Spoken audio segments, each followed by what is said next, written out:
mai meritos, elevul cu media cea mai mare și care a confirmat constant această poziție, care în același timp are și o diplomă de șefă de promoție, pentru că a obținut cea mai mare medie la această generație de elevi. Chem aici pe Florentina Georgiana Jurubiță, care îi mânesc diploma de șefă de promoție și îi mai mânesc și diploma pentru premiul 2, pentru media 9,47. Felicitări! Mai departe, Crina Gabriela Vasile. Rămâneți aici. Da. Crina Gabriela Vasile, premiul 2 cu media 9,25. Felicitări! În continuare, Adina Ioana Savu, media 9 și 14, premiul 2. Felicitări! Andreea Ioana Paraschiv, premiul 2 cu media 9 și 12. Felicitări!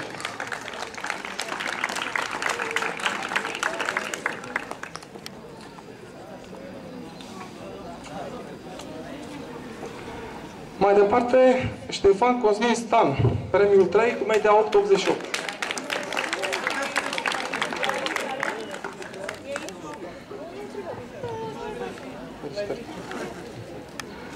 Georgiana Mihalcea. Vino și tu aici, Cosmin.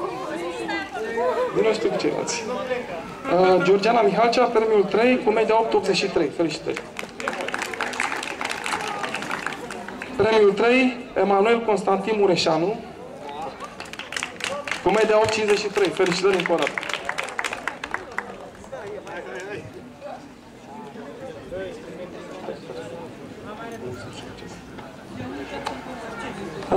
Mențiune Gabriela Moțoi, cu media 8,22.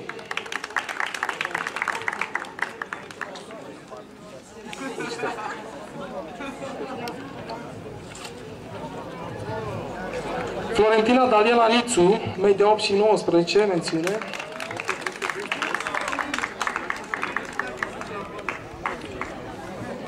Ea este o altă blondă, diferită.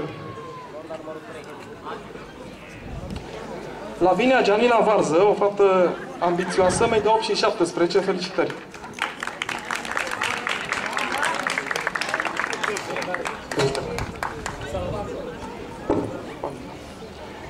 Ana Maria Vărășteanu, mențiune cu media 8 și 11.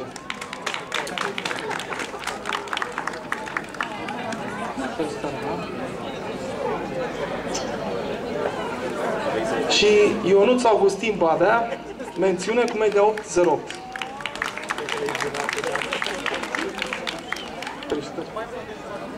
Încă o dată le mulțumesc tuturor pentru seriozitatea pe care au dovedit-o până acum.